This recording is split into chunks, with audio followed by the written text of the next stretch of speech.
Let me start this video by saying that just in case my daughters ever see it, I am saying man in the species kind of way and not man in the gender kind of way. And that despite all of my best efforts, the status quo, the societal norm is still to say mankind and not humankind. Welcome back to Making Everyday Magic. My name is Shauna, and if you are new here, we're a homeschooling family of 4. We are entering our 8th year of homeschooling, and today I want to share with you Man Survives Homeschool.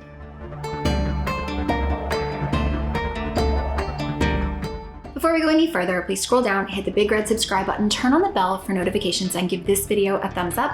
As always, you can find me right on down in the comments or over on Instagram at Making Everyday Magic. Let's start off this video by talking about surviving versus thriving. So survival means that, to me, at least as far as homeschool is concerned, it means that we are checking the boxes, that we are hitting the big subjects. We've got math, we've got reading. Whereas thriving is doing those things in a manner that everyone finds enjoyable. This is actually where a lot of the unschooling movement comes into play, and it basically encourages you to focus on the things that your children are interested in, that they will enjoy learning, and to utilize that, to basically leverage that in how you're going to run your homeschool. So you're going to deep dive into the things that your kids are interested in, and therefore they will be more likely to engage with learning, more likely to enjoy learning, and more likely to have learned more because they are in fact thriving in their homeschool in what they are learning because they are enjoying it. So this important topic does come into play with today's video. It can be so easy to get bogged down in this idea that you have to be checking the boxes, that it is easily forgettable to remember that you need to be doing something that is enjoyable and that your children do actually find interesting. Now, there are a ton of ways to do this, and one of the partners that I've had in my homeschool journey that you guys know I talk about a lot is Timberdoodle. And that is because Timberdoodle does take into account various learning styles, fun learning. They think outside of the box when it comes to presenting you with products, curriculum, and pieces that do, in fact, allow your homeschool to thrive and not just survive, because they know that by including puzzles and games and graphic novels and all of those things, that everyone is going to have a more enjoyable time with consuming learning content than if they are not enjoying themselves. Now, you guys know I have always raved about Timberdoodle because the way that they curate their kits is so unique. I think it's so special. I love the products that they include, and I wouldn't know about so many of them otherwise. But let's dive a little bit deeper and talk about why this is important. Also, just a really important note, something I'm really passionate about.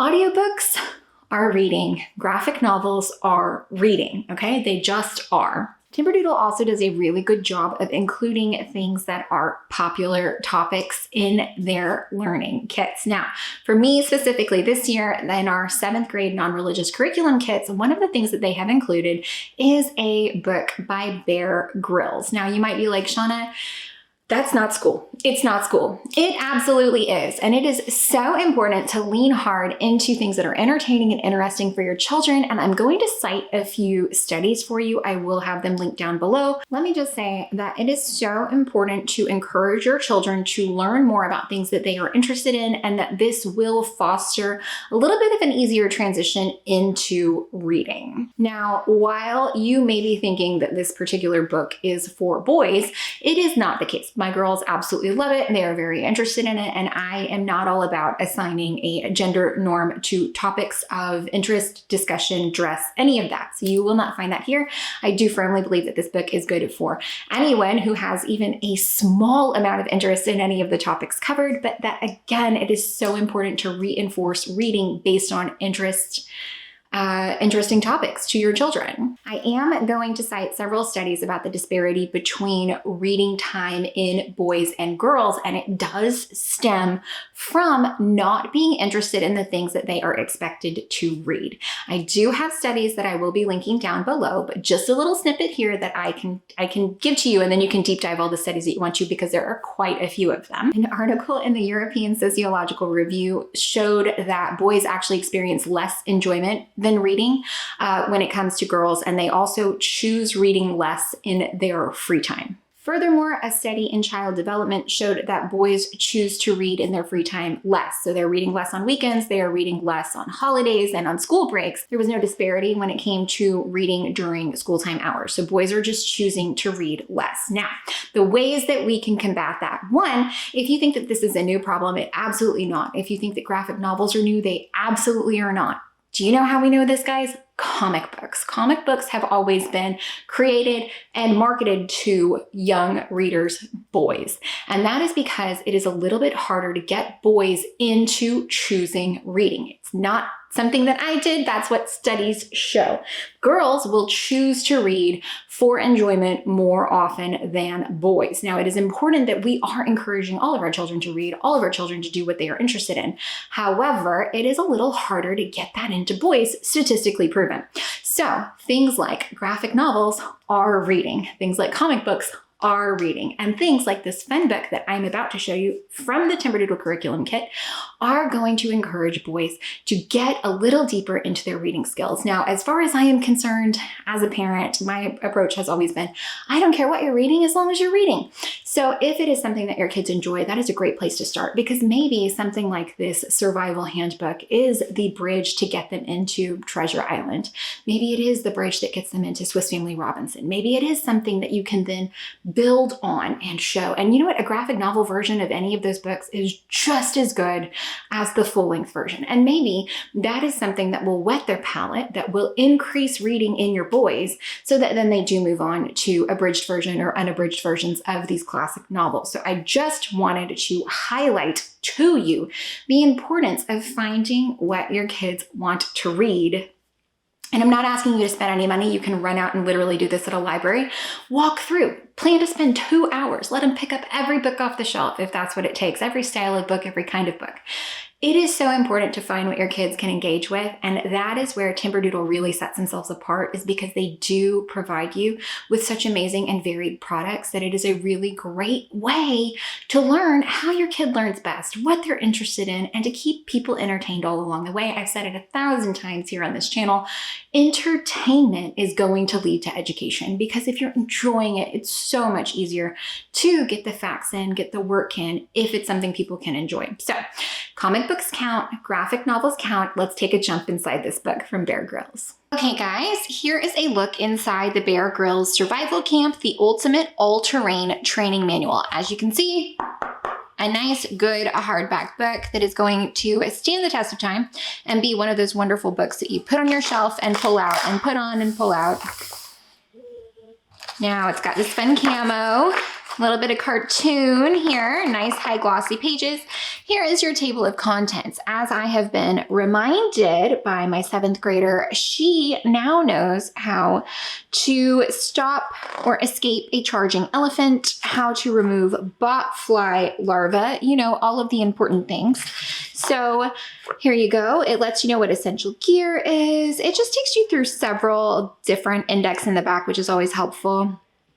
Several different ways that you can, you know, maximize your experience outdoors, or at least surviving if you ever find yourself in a crazy situation, how to stop an alligator death roll. You know, the important things in life, the important things to know.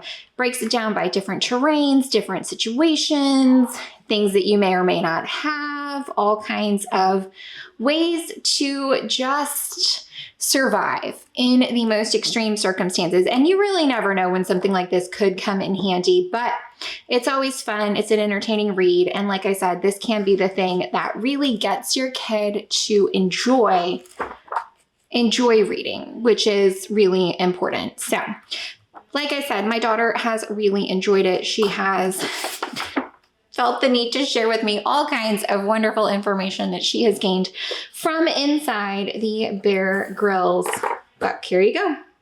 How to survive an elephant attack. Because you just never know.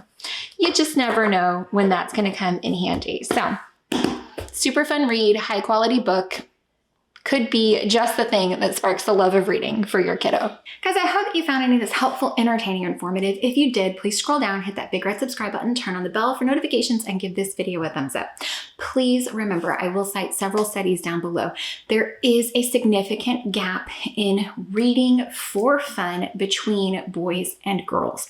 I don't know why. I can't tell you what the science is, but I can tell you that if you are gearing what your kids are reading to their interests, they will read more.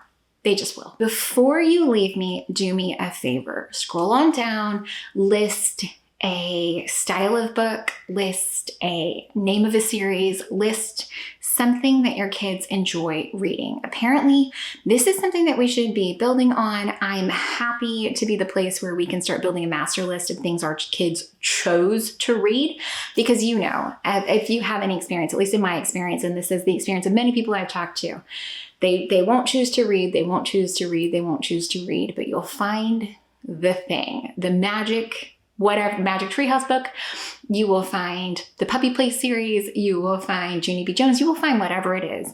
And all of a sudden you have a kid who cannot devour books fast enough for the amount that they want to read. And that is what I hope we all get to. It really is wild to me to think that there is such a disparity in the genders. Let's try to fix it.